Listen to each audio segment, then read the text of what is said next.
presenter, Dr. Mahin Wimaladharma. He's a dental surgeon by profession, a passionate photographer as well, who joined the PSSL in 2012 for the PSSL course, and then subsequently he has joined the society, and also he has been a very active member of the In Focus group, which is a group that participated, I think, in the classes with him. They have conducted 5 exhibitions, and Mahin has also contributed towards In Focus Sri Lanka coffee table book publication. His experiments in photography actually precedes our forming of this particular group, and he has been experimenting with the camera to make some very, very creative images, and he's not too bothered or keen about understanding or about the technicalities of that, but the final image or the final product that he comes out with. So it is more visual creation, and he also in presenting, he will actually take us through some of the images and also the workflow that he has followed. He has kindly agreed to accept any questions or clarifications while on the go, while the presentation is going on. So please feel free to interrupt and ask a question rather than wait till the end of the presentation. So without much further ado, let me call Dr. Mahin Wimaladharma to do the presentation. Thanks. Thank you, Sam. Thank you. Shall I share the screen? Please do, yes. Thank you, Sam, and I'd like to thank PSSL and this particular group in particular for giving me this chance. So when Sam asked me last week, I said I already did a small presentation to the group about 2 months ago. That was, some of the experiences I had of taking pictures during COVID, where we were homebound, and I kind of set things up or did some photographs and, kept my sanity for the 2 months we were in lockdown. So a few of those pictures I'm repeating, but then I went back and tried to find some of my older pictures so I could try to share them as well. So like Sam said, I'd like this to be interactive with him because I'm not really technical. To ask lot of technical questions I'd like if someone else can answer, because all I like to do is point and shoot and enjoy the photograph. So not very technical as to all how things work. Something I like to know, but that's something I got down to. And the photographs I haven't really edited on Photoshop, which I'm not really good at. So it's most of them are through the Bluetooth. I've put it onto my phone, and from the phone I use the Snapseed application, and that's how I've done the editing. So it won't be as great as some of you might expect. So let's carry on. And like I said, anytime we need to discuss something, please ask us a question so we can take it up at that time. Right. So I have separated this into the following topics. So some of them are the topics that the creative group Sam has created. So I'm basing this on some of them. A few of the others have added. If we look at the picture here and the previous one, these are things which I've done where I've used tripod, kept it on a self-timer, and used mobile phones to cause these colors around me. So it's just nothing but 2 mobile phones with various screens and a tripod with a slow shutter, obviously, and the room kept in darkness and moving the camera around to get this effect. So let's move on with the presentation. So when it comes to zoom, so this particular picture was something I've taken a few years back. I think it's about 7-8 years ago, where it was at the Gangarama, and I was waiting for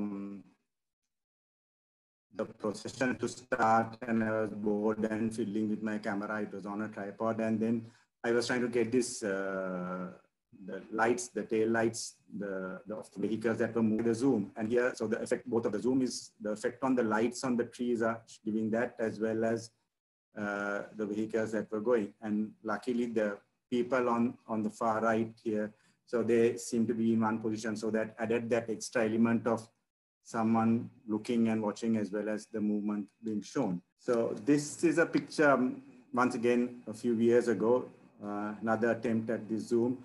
So as you see, during my presentation, there are a lot of my kids and my nieces are the models. So right at the far end are my children. They are now 17, but this is when they were small. So I have twins, 2 boys, and I have twin nieces who are twin girls, and another niece. So that's why you can see the color coordination. It's so when they were small, they used to wear the same color. So it was very nice for me to get all these pictures where I could kind of break it up and get colors because they were anyway wearing. So he's also at one of the trips we went.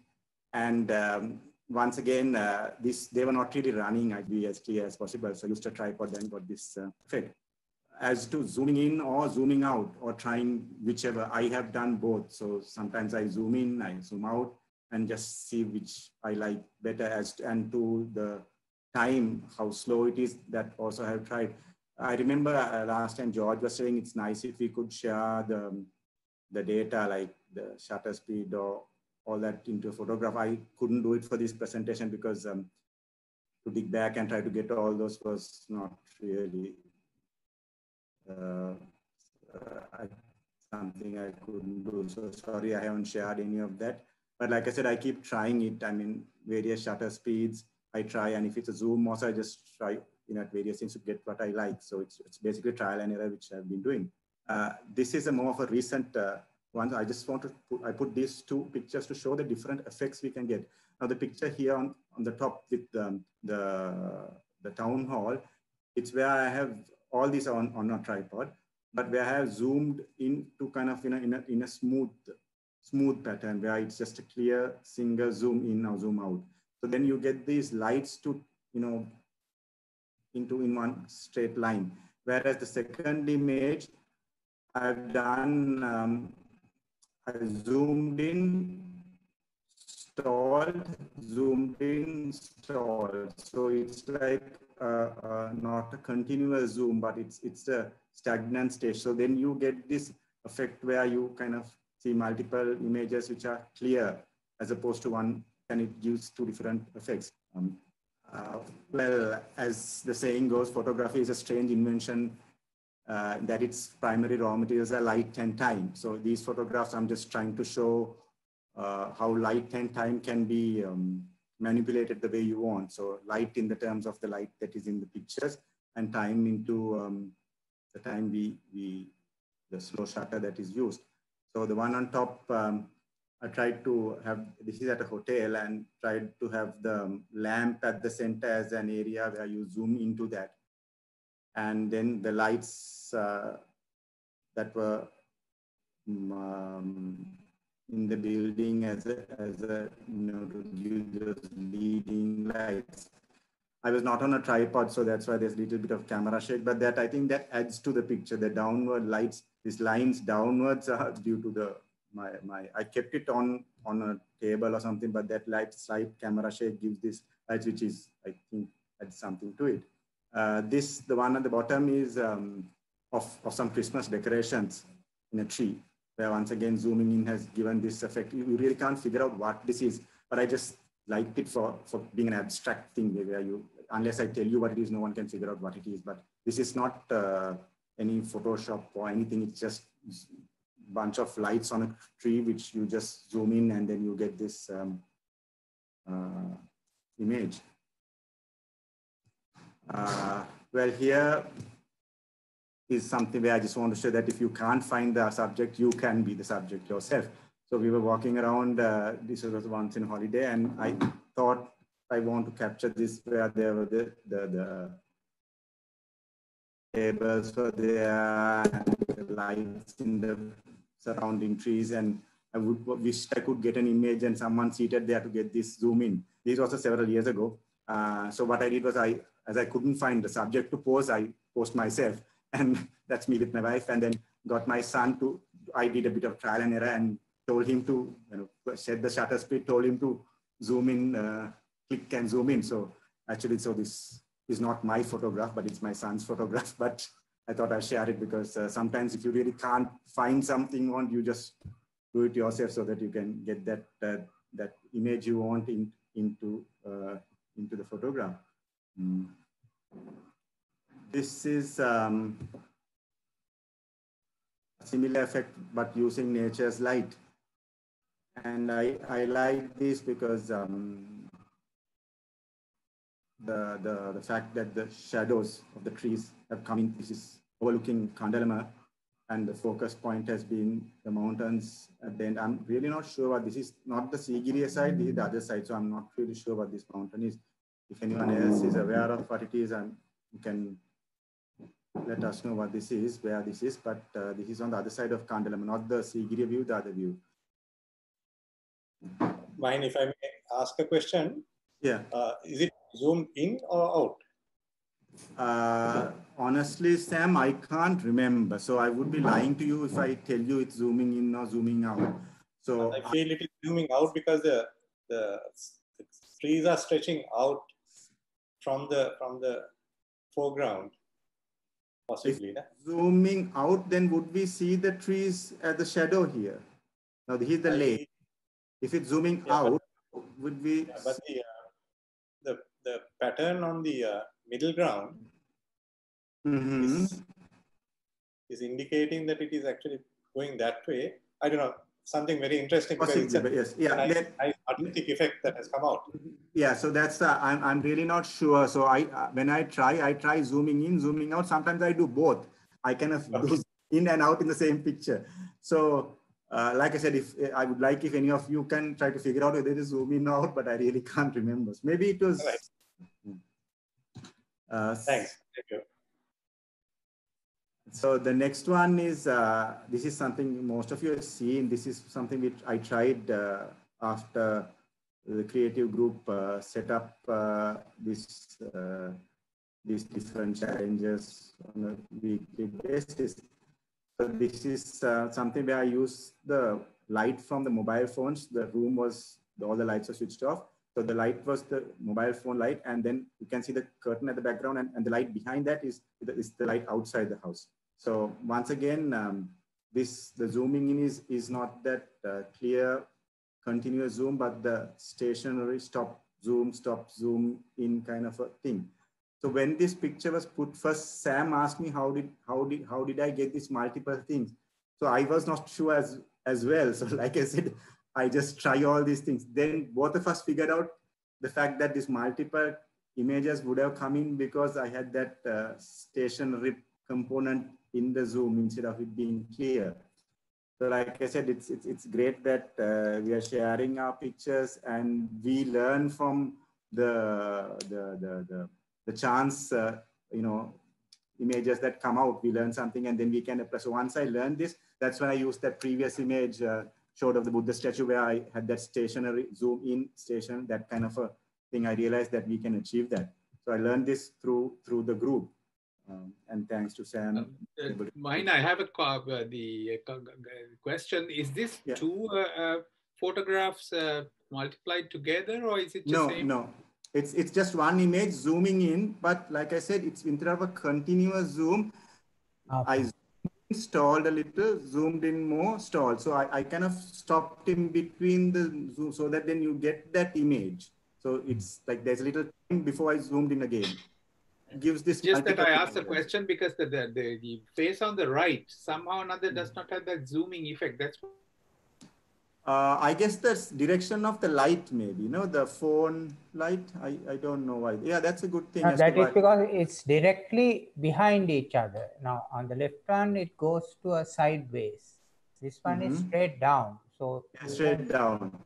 Straight down. You can see it actually. His the T-shirt, the movement of the T-shirt and the movement of the head. I think it's to do with the focus. Much similar to the other one as well. Maybe it's due to the focus point, isn't it? I think so too. I think that it is the focus point. Yeah, focus the point. Same effect we can get while trying this multiple exposure with different focal length. The same length. Now this I think this right hand side figures the nose or around eye is the focus point. So what it means is that the focus point. Yeah, maybe what we learn from this is that the middle point where you actually keep the focus point does not actually have the zooming effect as much as the side points. Sideways. That's right. Yes. That's right. Yes. Exactly.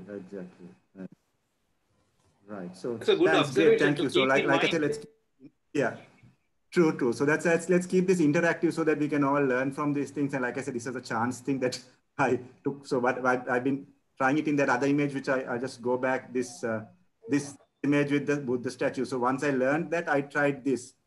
So this was, I tried to get the same effect where you get the lamp coming into that. And the statue somewhat stationary, but this has that effect. So I kind of tried that there. Right, so going into the next one, this is also I tried, one thing I didn't like about this is because I couldn't get the tower to be clear, where the focus point was here. So, but what I like here is the fact that there's like a framing in, the picture is kind of framed with the foliage around it, and the lights on those trees that gives that like a batik kind of a look to it. So that's what I liked about it, but I would have preferred if this was more in focus.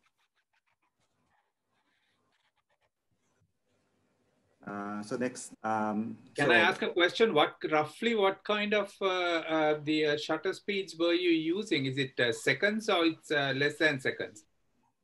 I really can't remember. I'm really sorry. Like I said, I just keep turning the dial and clicking. And if it's too much of light and the image doesn't show, I click the other way. So I really can't remember. So there are some of these images come too white and too clear. So then I go down on it. So I just keep trying at that moment, and really sorry about that.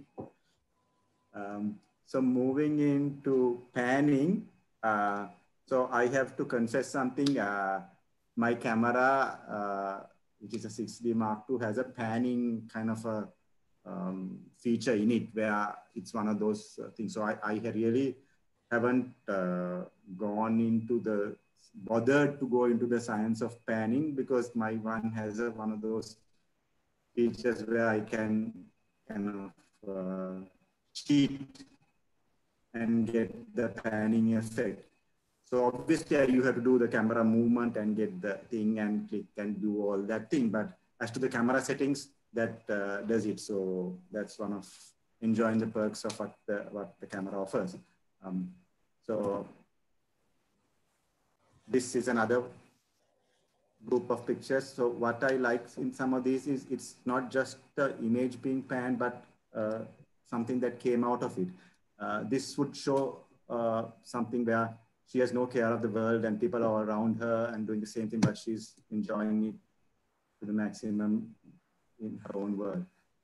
This is someone, he's going across, you see some flowers in his hand, and it begs the question, who is he taking it to and where, and it makes you think of a story there. And this is obviously two boys enjoying going in a bike with a football in the hand, and they're either going to have some fun or just had some fun. So the story tells that picture with the panning effect. The images are not very clear because I used it on my phone and then got it onto this laptop and all that. So I think I lost the quality, because the real image was much clearer and sharper in that. Here, I just want to show you that it's not the normal common thing that you can get into panning. Now, this was during one of during the lockdown periods, that the picture I took. So it was just a lawn move, and I just took one panning image just to take something unusual of panning instead of the normal vehicles or bicycles going. And this was also, I tried to take it through these barriers of, this is a bridge. I was actually on a boat, and we were going on the boat, and then I just wanted this panning thing instead of just, so tried it and got that image. That's an excellent image. Yes, I'm quite happy with it because it's away from the norm where you usually get the panned effect beyond the picture. And your picture is clear. So here you have the blurred effect in front as well as behind, and it gives a very unusual picture. Thank you. Then this is somewhere between, on the way to Nuwara. So my wife likes to stop over at all these little shops to buy vegetables or fruits or whatever that is being sold in these places. So over the years, I got used to it. So now what I do is whenever she stops for these things, I take my camera out while she's buying the vegetables or fruits or whatever, I start clicking. So I did a few of these panning things. Now something I regret after I did it, I wish I got this curve in the road. So see, some of these things you look at the picture and then you wish you could. So I'm just sharing this, sorry. I'm just sharing this because, you know, thinking in hindsight, you know, you wonder whether if I got that curve of the road, that would have added something to it. The other picture is something I tried just down the road. And because of the colors around it with the buildings and the other vehicles, it was too much of a, so I just turned it to black and white. So I'm just sharing this to show that sometimes if everything is too much of color, you just turn it to black and white and your subject might kind of be highlighted more. So that's a little bit of my experience in panning. And this is intentional camera movement. So actually till Sam shared this intentional camera movement thing, I never knew there was such a thing as intentional camera movement. This is an old photograph several years ago. So this was long before I knew what intentional camera movement was.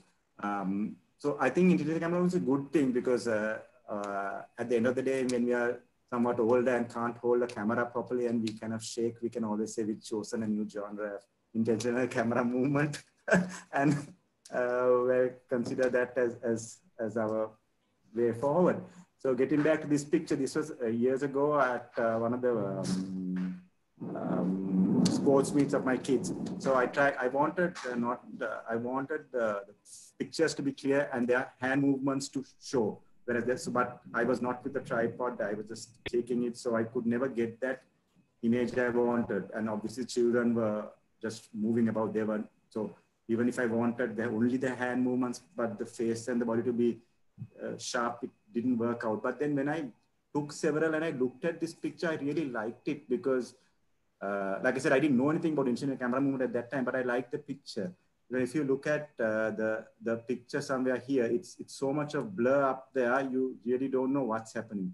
If you look here, it's kind of somewhat clear, but when you take it as a whole, I liked it because it shows, you can see what it is, as well as you have these wavy patterns that kind of has something. So I really liked it.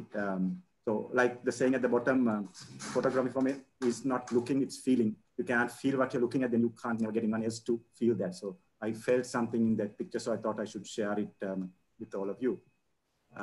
These are some of these pictures you all have seen. This is since we started this group. So this is, I'm just showing these two images to show the different types of movements. Now, the one on the left, I've moved it sideways, so you can get this windswept feeling as if it's a windy day. But the one on the right, it's the movement downward, so it gives another effect. As to whether it was the same timing I used or the settings would have been the same, but whether it's the same time I used, I can't be sure. So because the colors of the sky is different, one is a little brighter, other one is, so I'm not really sure, but I just want to show that the two different movements can give two different feelings to the picture as such. Moving on, I like this because it kind of gives us a real kind of impressionist artistic picture. I mean, I don't know whether you can figure it out what this image is. Can you all kind of figure what this is? Looks like a hotel somewhere. Right, so yeah, great. So that's the thing. So I didn't want to blur it too much to make you not realize what it. So it's a hotel. You see a waiter, you see some people there, and you see the chandeliers and the lights. So I did that little bit of movement that gives you an idea what it is, but won't really let your eye focus on one thing. It just takes your eye all over the place. Don't know whether I achieved it, but that's what was my intention. Very effective. Thank you. This was something you all have seen, most of you. So this is at Independence Square. So just once again to show the different effects. So the one on the left is where I just moved it downwards. So you kind of elongate the building. And the other two where you kind of, do a circular motion or certain other motions where the light kind of moves and you get that same. So none of the, yeah, so that's just the way you move the camera can get these different effects. Same thing inside here, didn't move it too much because I wanted the pillars and as well as the wall, the arch, the roof to have this. So I tried to get that little movement that, adds on to that, the shape up here, that shape, then that kind of adds into that instead of just camera shaking. This I would, once again, was last year, Christmas. So this was a tree that now the image here is a tree that was illuminated. So the tree, the trunk, as well as the branches were, they had different colored wires of light. The light, not the normal bulbs, but the what do you call it, like a tube-like a thing with colors in it. That type of lighting was used around. So this also has a little camera movement, but then if I really put a slow shutter and moved it along, so this area here comes out like this if you really move it around. This area here comes out like this. Now looking at these two images, no one can kind of figure out what it is, whether it was some, photoshopped or some graphically done thing, but these are basically lights in a tree, which, like I said, it's not the bulbs, but that kind of the cord type of lighting. That's why you get these lines on that. So that's something that you can achieve by just moving it at very slow speed, very slow shutter, and just moving it all over the place. Actually, my son gave this idea. So we were filming this street when I was on holiday in Sydney, and then this whole street was lit up, all the houses with various decorations. And he was using my old camera, and he was doing this camera shake, and then he gave me this idea, and that's how I did this. So you can always learn from anyone and everyone. So next is spin. Spin is something I didn't know existed since till Sam told us about it. So this is some of the few images I have on that. This I thought came out quite nicely. This is actually an archway in a hotel. So three arches, the two sides and the top had this light illuminated. And when I spun the camera, it gave this like a frame into frame image. Like obviously at the end of the frame, you can't see a clear picture because it's just the archway and the hotel beyond that. But still, how these arches get framed into it was something nice. So like I said, I tried it with various shutter speeds, and some of them just gave a blurred swirl effect. But this, because I guess I turned it slowly, and I kind of turned the camera full round. That gave this frame in frame kind of effect. This is less of a spin, so that you kind of figure out what is happening in the picture. So let's not much spin or time is there. This, Laya, I tried to copy you. I saw that wonderful image of yours where you tried to get a painting to kind of have that effect of the clouds moving and the water. I really loved that image. So I tried, this is a painting my mother had done several years ago. And I love this painting. And like I say, it's impossible to improve on perfection, which I think is a perfect picture my mother did so many years ago. And so I tried to get that spin effect. I didn't achieve it, but I just want to share it because sometimes you try to copy something. Like I said, I tried to copy Laya, but I really didn't get that. It was just a swirl that I got, but I couldn't really get that effect of the clouds moving or the water. Just a common mind. I think that's very good, but try it also without the frame and see what happens. Right. Okay. Right. I really couldn't get that the swirl you got on the water and the clouds. So I tried. So I just kept the frame here without cropping it, but I couldn't get that the nice. Maybe should have used a slower shutter. Or... So one of the things that I see is that you seem to have actually gone the complete circle, right? Maybe. Okay. So you mean just to stop it a little, just a slight twist to it, you know. That's what I think I did, and just go one way slightly at, let's say, 30 degrees or some the other way 30 degrees or something like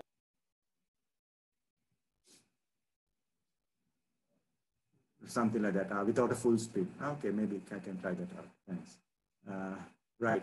So next I will go on to slow shutter speed. So this is this may not be a what can you call a in-camera creative technique, but I want to share a few because this is where my real interest in trying something different started several years ago. This is once again when my son was very small. So this is one of the play areas at Viharamadi. So he's there as along with his brother and the cousins. So this was where obviously he's at the center where it's not spinning, whereas the rest of the others are outside. So they are spinning. So that's why he's stationary and they are moving. So like this saying says, some days you just get lucky. Other days you just wait patiently for luck to happen. I'm sure you would have all experienced this. So this was not an intentional thing. I never intended to take this. I just wanted that slow shutter effect, but I never expected one image to be frozen. So this was a lucky shot, but that really got me interested in slow shutter. This was another thing where when we, as a group, like Sam said, a group of us who were photo enthusiasts in focus, we did a couple of excursions. So this was one of our trips from Fort to in Kandy, and we were all clicking. And then I used a slight slow shutter, no tripod, nothing, to get. I wanted the movement of the train to come in, and so the fact that the people in the foreground are moving, the train is moving. There's another train beyond that train, and then the people at the stations are thinking. So it once again makes you feel like I titled this as a train of thought because the person right here is thinking, and I titled this train of thought at that time. This is also the same trip with my group of friends. This is in Ella. So we were walking down the track, and then there was this priest trying to wait till the train moved. So no tripod, but was able to get this movement. So I call it chaos and calm because in terms of chaos and movement shown in the train and the calm and the peaceful manner that the priest is waiting. And yeah, I liked it for that. So when we had the exhibition, some said they would have preferred if the priest was turning a little so you could see half part of his face. But the fact remains, if the priest, in my view, in subsequent pictures where I took, the train has moved forward and you can see part of the train where the priest is turning more and you can see his face. But I really don't like taking pictures and shopping and putting. I never do that. I mean, maybe color enhancement and a little here. So I wouldn't like to add birds in the sky or bees in the flowers or whatever. So when this image was shown, I could have added the priest looking forward where you see his face, but then it won't look natural because he's looking at the train. So I don't know. So I'm just going to share that I didn't mind it to be not being the perfect picture where you could see the half the face of the priest, but I liked it to be more natural instead of chopping my other picture and putting it into this. I think he's looking at the train engineer. Yes, yes. So he's looking at the train coming. So if in my next picture, you would see half the face. So if I got that image of the priest and put it there, that would have been that where you could see more of his face and the nose and whatever the profile better. But then I didn't want to do that. I wanted it to be as it was. So this is a typical. I had a picture, nothing unusual. I think so many of you have taken many of these. I just want to share that. This is something I like to share the story behind this because like it says, imitation is the sincerest form of flattery that one can do. At one of the early exhibitions at PSSL, I remember seeing one of the award-winning pictures. I think it was by a foreign photographer, where they had a staircase and an image of someone running up. The staircase was in focus, but the person was. So I wanted to copy that. I was really mesmerized because at that time I was into slow shutter and I liked all this. I want to copy that image. So once again, when we went on a trip, I tried that. So with my children and my nieces, I wanted to copy it, but then add something more. That was just one spiral staircase with one person running or walking. I thought I'll add my own thing to it. So I wanted these children to run up. And then, like I said, because they are twins, they used to, not anymore. They used to dress up in the similar colors. So I tried to match the car, get that image. So they ran up and down several times till I got this. So, well, will they do that now? No, I don't think they'll do it now. So they were small that they did run up several times up and down for me to get the picture I had in mind. This is something I want to share to show what you can do with slow shutter. Now the image on the left is what really looks if you take the picture. So this is a Ferris wheel with so many lights on it. And if you just take a picture, this is what it appears. But you just I kept it on a tripod and kept it on slow shutter. So then you get these various patterns. So this is at one time when all the lights were blue. This is at one time when all the lights were pink. But it gives this pattern. So there's so many pictures I'm just sharing too. So you can get these nice patterns that come in just by having it on slow shutter, and then it tells a much better picture than what you would try to capture from there. So similar thing is this. This is at the same place. This was last year. So once again, if you took without it being a slow shutter, you won't see these patterns on this. You'll just see a stationary picture. So this adds that, but because I was on just a question there, Mahin, in that previous one, with the slow shutter, how did you manage to get the background all black? I don't know. Can someone answer that? Like I said, I click and I do it. I don't know how it came. Can someone enlighten the one on the left-hand side with the normal shutter, the background piece you can see. Yes, yes. I don't know. Maybe I can we try to figure that out? Was it taken at the same time or within a few minutes or different times?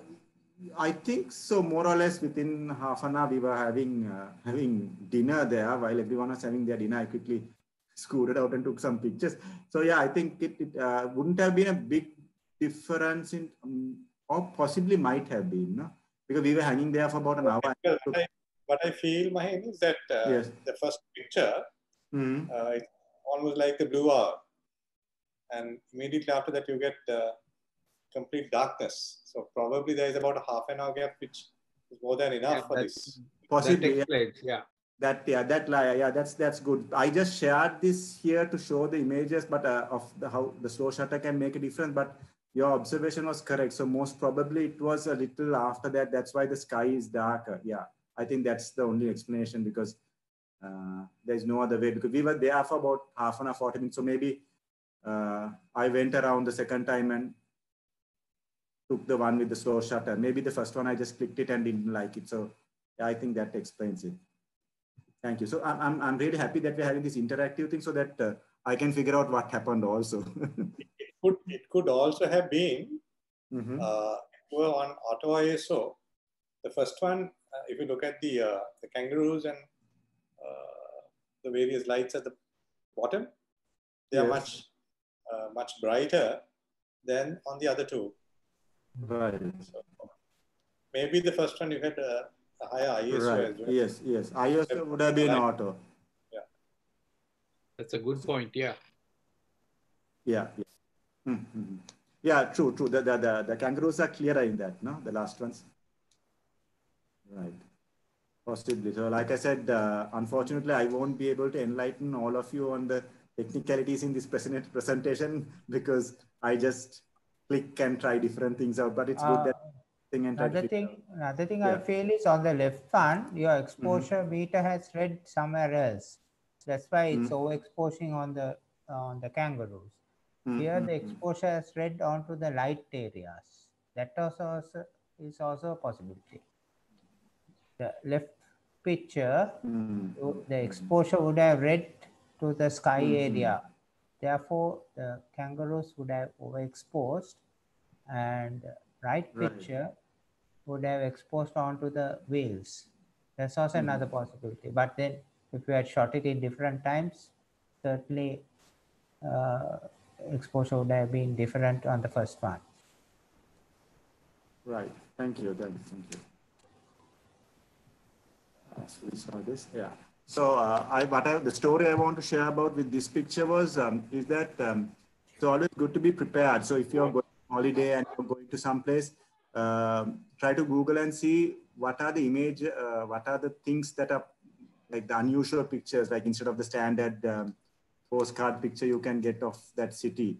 So here, when I was going for this exhibition, and I've got a lot of pictures of the exhibition, but that doesn't come into this presentation. But here, I've seen pictures of this staircase and this the colors on the walls.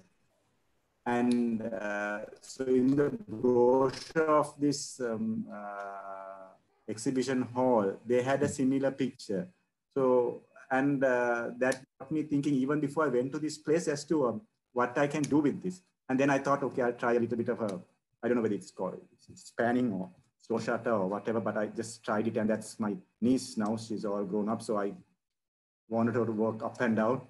And that's how I took that. So what I'm trying to share is that it's nice to see the images or catalog or whatever of that place, so that you can go looking for that place to take the picture, because you don't have to kind of always look for pictures. There are pictures, and then you can kind of try to create something different from what you see. It also says that you must carry a model with you. Yeah. I like, so most of my photographs have been with family when we go. So they are always willing to walk up and down or do a couple of things for me to take pictures. So I don't know when that will stop right now. It's getting more difficult to make them pose for me, but still does help. Here is the typical slow shutter waterfall picture that all of you would have taken countless times. On the right, I just want to show that I try to take it with people, but obviously they are not posing for me. So this is someone not. So it's very difficult to get it very clear. So it didn't come as clear as I wanted, because I couldn't keep shooting them too many times. So I just tried it a couple of times, and I got a fairly okay image, but it's not as, the people are not sharp because they're obviously not posing for me. They are moving around a little. This is something I liked a lot, where we get the image of the village elder stationary and chanting whereas the others are running around and dancing around in this ritual dance. So it really captured the movement. And so this was not on a tripod from what I know. No, I don't think it was years ago. So I don't think I had a tripod, but I'm really happy that the way it turned out. This is more recent. So try to get the light trails in the vehicles. This is one is near the Sirasa, I think. Sirasa, that area where they light up for Christmas. And this is opposite town hall. These are also the light trails, Golf Face and town hall once again. Yeah, this is something I like to share. This is very recent, which I took. Now, I went and got one of these ND filters. As you all know, if you try to take a slow shutter during daylight, it's all a white and over bright image. So what I did was I got some ND filters. So I got two. There are sort of numbers as to how dark it can be. So I got two, one which is little lighter and the other one which is so dark you can't really see anything through that. So I used that very dark one, number 9, 10 or something. So, and here I used various shutter speeds. So you can see the effect on the waves. This is obviously on a no, it was not on a tripod. I kept, I sat down, I forgot to take my tripod that day. And I sat on the ground and I think stabilized the camera on my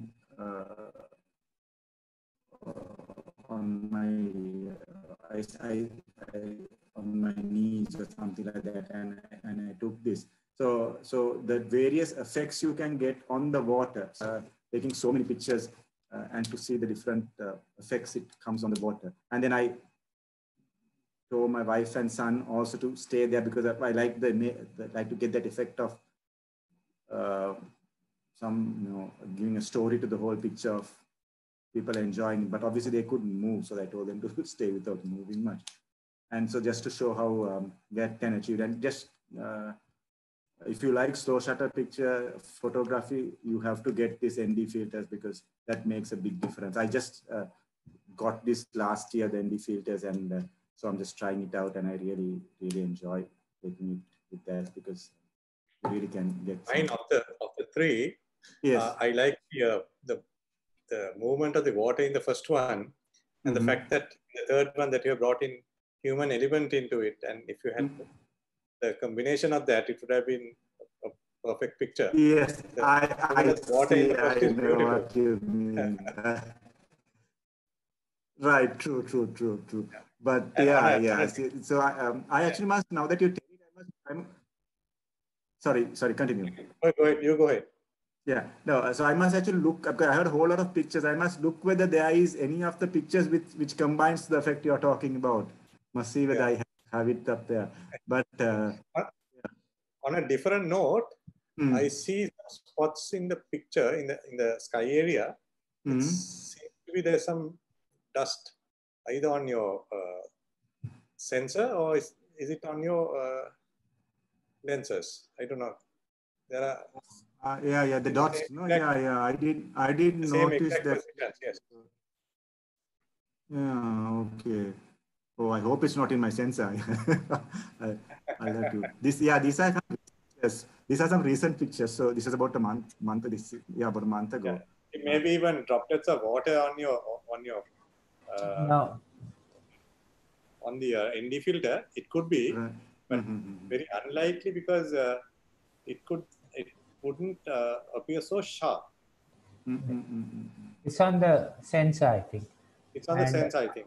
I find, I think when you do a lot of slow shutter speed ones, these kind of dust particles appear seem to be more. I don't know whether you have. Yeah, yes, it is correct. Yeah. That happens, Mitra. Okay. I almost thought that it was my laptop. That's a good. Right. So that, thank you for pointing it out. I didn't realize, so I must now go and get my camera cleaned up, I guess. Well, I'll towards the end of the presentation, I'll show you something that would have messed up my filters more. I'll come to that later. Not filters, like, sorry, it's the sensor more. That's something new I tried on, so I might be worse than this now.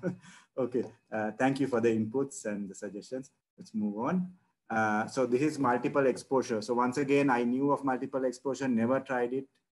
Thanks to Sam and the creative group and PSSL, I put everything into it to try it.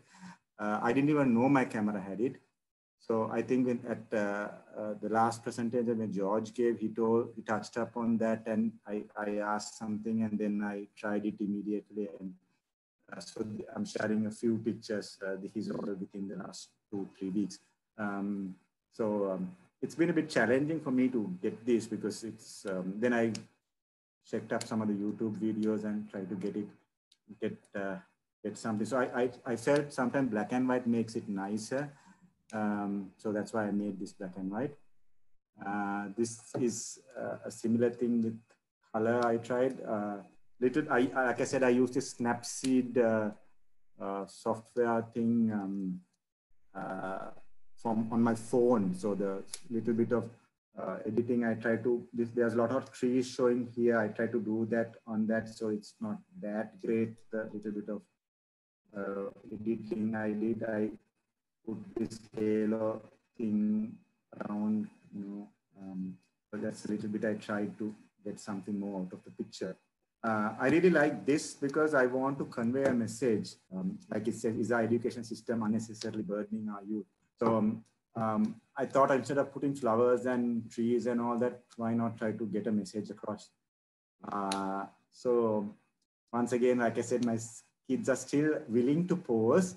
Now it's coming to that stage where they're almost refusing. So Ivan is pictured here. A few pictures after this, he said, no, I can't, it's hot. I can't go out in the sun and keep posing for you. So let's see how it works out. So here is I had this idea as to what I want it to be, and then got this, as you can all figure out what it is, the periodical table, and try to get a message into it other than just a picture. And then the other side of it, let music fill your heart and soul. So, so that's the two images. I'm quite happy with how it turned out. This is the real beauty. Thank you, thank you. This is multiple exposure. It's difficult with multiple exposure, I realized, because when you have so many exposures, everything gets white or black, and it didn't turn out right the way I wanted.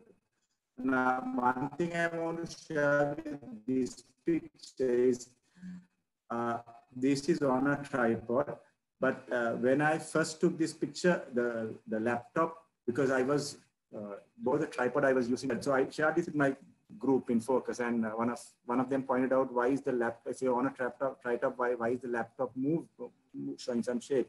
Then he suggested that I use the shutter release or whatever. So I didn't have a shutter release, so I used the timer, 2-second timer, and that made a difference. So I just want to share that some of these pictures use the 2-second shutter release, so that then you really don't, that pushing your finger, though we read about it, till you sometimes practice this, you really don't realize that it can make a difference, that pressing the shutter, that little shake can be recorded, especially in this multiple exposure type of thing. So using that 2-second shutter release did make a difference in these images.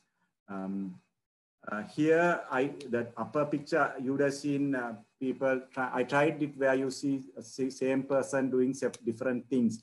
I was going to title this "Being Bored," and I got him to, yawn, reading a book, looking at a phone, all this. But because it's in camera, you can't get the real nice pictures. If you've seen images out there in the internet where you see the clear image of this person doing. So in Photoshop, layering or whatever you call it can get that desired effect. This is purely in camera, so really I just couldn't. Maybe there are ways to do it.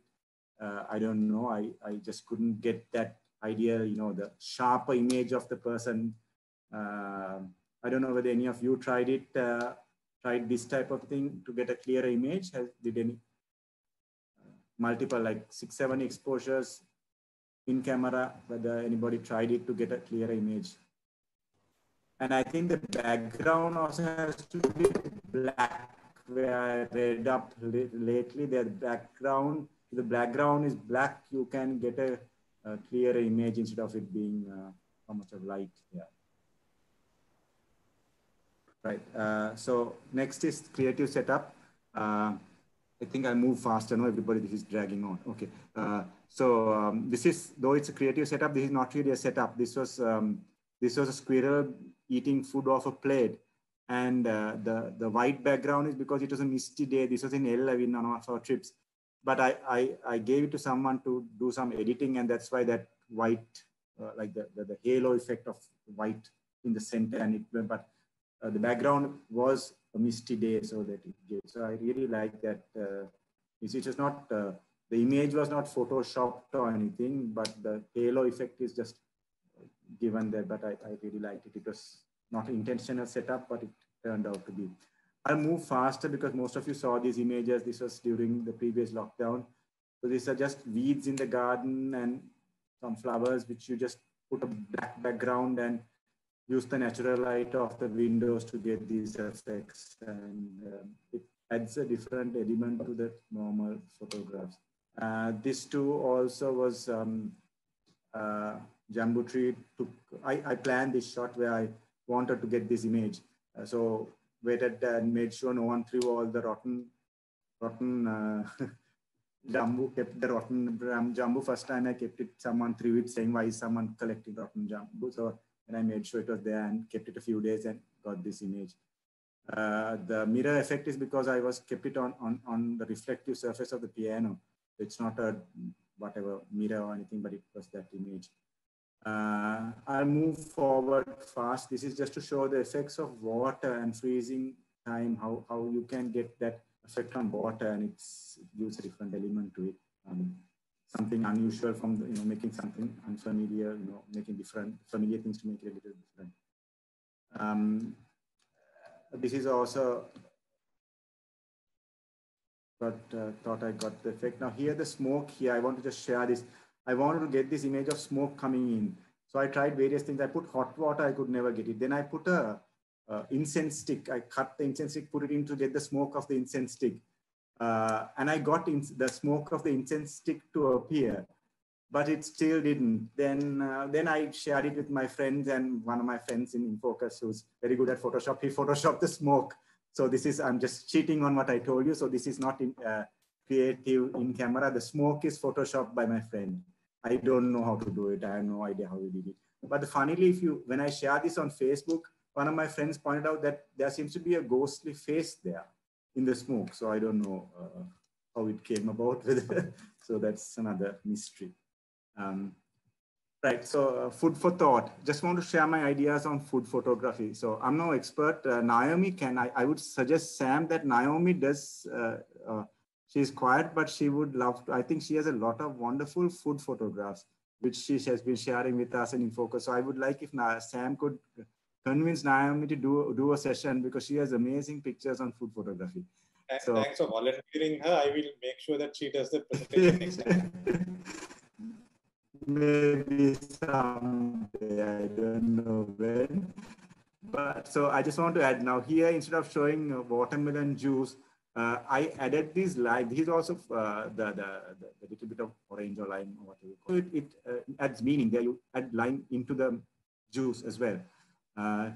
Here I try to put the lime as well as the sauce in such a way that it complements it. But I feel there's not enough light here. I should have had a reflector or something.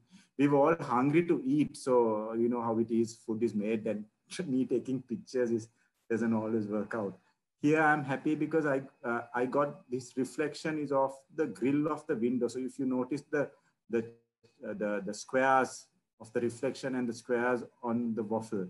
So I like that for that element. I want to share something here. I added water. Whenever you're taking fruits and all that, it's always nice to add water to give that effect of it being fresh instead of it just being taken off without this water. And here, when I first took the picture, there wasn't enough light here. This is the light from the window. And I just I didn't have any official reflectors or something. I used a white paper on this side to illuminate this side and this side of the mango, because otherwise it was dark. So I just used a white paper to get that. Here, I wanted to capture the sorry, the honey drop, as well as wanted to explain the story behind it. So got a couple of jars placed there. I've used flash here. This is in the night. I've used an the off-camera flash. I've got one of these things that you can, off-camera flash. So that's how you get the light from the side. So that's something I need to explore more. I haven't used off-camera flash much. But this was one of those occasions. So I need to use off-camera flash more to get the effect I want. This is something I did recently, and this is actually paper. This is just normal white paper rolled up and a picture taken with a tripod. I used a tripod. The blue color comes, I assume, because of it being rolled up and then the light, natural light coming from a window. I guess if I put the proper white balance and did all the proper thing, I might have not got it so blue, but I liked it the way it is. So I just kept it, and then I put some flowers in there just to add a different element to it. So just to compare the two, one with and without flowers. This is something of using a torch at the background with a white paper. Can I ask you a question, Mahin? Yes. On that paper thing, what prompted you to actually take the photograph, and did you expect it to come out like this? No, what I did was I actually kind of I got a book, one of this a book on creative photography and its ideas, and that gave this idea of paper. It's just A4 paper, stapled and to give some wavy appearance. How they take pictures with just paper. So that's how I got the idea. Amazing, isn't it? Yes, and I really don't know how the blue came. So the blue came from the natural light and the white balance. So this is just white paper. Now, if you look at this picture, how this blue is coming in, it's just not. I guess when a lot of paper, I really don't know. It's how the blue came in. It's maybe to do with the white balance and various things. So there was no blue. It was just white paper. Either that, or maybe there's some kind of filtration effect of that blue. Remember the olden days, we used to put robin blue to get the clothes white. How can blue give a white? This is just A4 printer paper, the A4 normal printer paper rolled in. It's a shadow area, I suppose, color tone. If you're white balancing white, so yes, the shadow area becomes a kind of a different tone altogether. Yeah, I guess that's the explanation. Yes, yes, because the shadows, as you can see, the shadows are what are showing this color. Yes, right. So this, like I said, was I want this. This is also I copied the idea from that creative book, where to get silhouettes. So used a torch and a white page, white paper in front of the torch. Otherwise, because it's too harsh, the light. So to cut the harshness of the light, I put a white paper and got this effect of the chessboard. This was an old picture. I think most of you have seen it. It's natural light from the window and colored water being dropped into a glass. This is milk, sorry, colored milk. The milk was colored and the colored milk was dropped into a glass of plain water. This is my take on shadows. One can live in the shadow of an idea without grasping it. So here, the luster of the gold against the shadow and the rustic look of this table.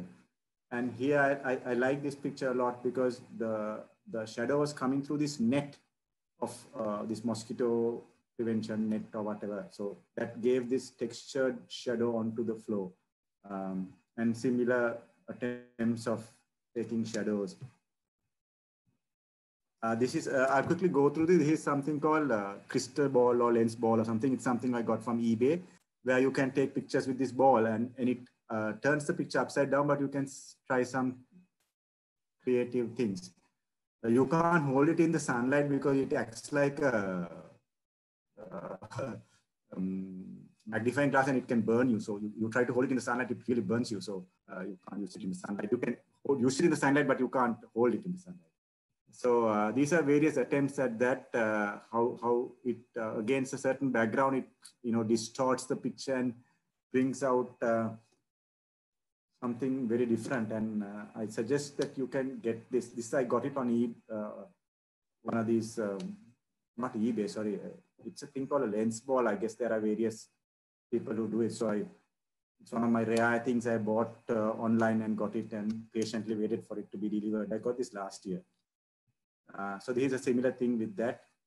This is with the tripod. I shared it at the last presentation. Also, I'll move forward quickly. Just use the light on the phone to get this effect. This is recent with that effect on the water. So you can try various things, a silhouette or various things to use this ball to get various effects. So I'm just trying new things out with that.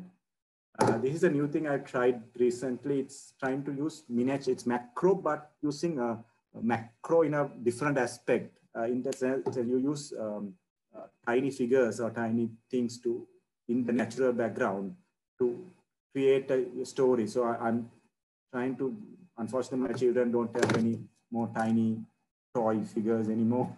So if anybody has tiny figures, you can use it in your garden, among flowers, among anything, and create a story. It's a different form of photography, and it's really nice. So if you can get tiny small cars or anything and get this kind of effect, it's quite nice. This is my last part, so I'm sorry for keeping you bored for so long. This is the new thing which, once again, because of this presentation, I was going to try out. So it's called free lensing, where you actually take the lens out of your camera. This is where I told you earlier, Sam, that I might have messed up my sensor more. So I've been trying this the past week or two just to show you all in the presentation. So you take the lens off the camera and you just shoot, but you have to be, ideally when you go through the YouTube videos, they say to use a 50 millimeter lens because it's lighter and you can do it. But I don't have a 50 millimeter lens, so I used my kit lens, which is heavy. So basically, you take it completely off, and then you move it around, and then you can get these various effects. And light comes through from the side, so it gives this. So unfortunately, I've not been able to get a very sharp image. So ideally, if the image was sharp, it would be nicer. So this is another one of the same, using the same technique.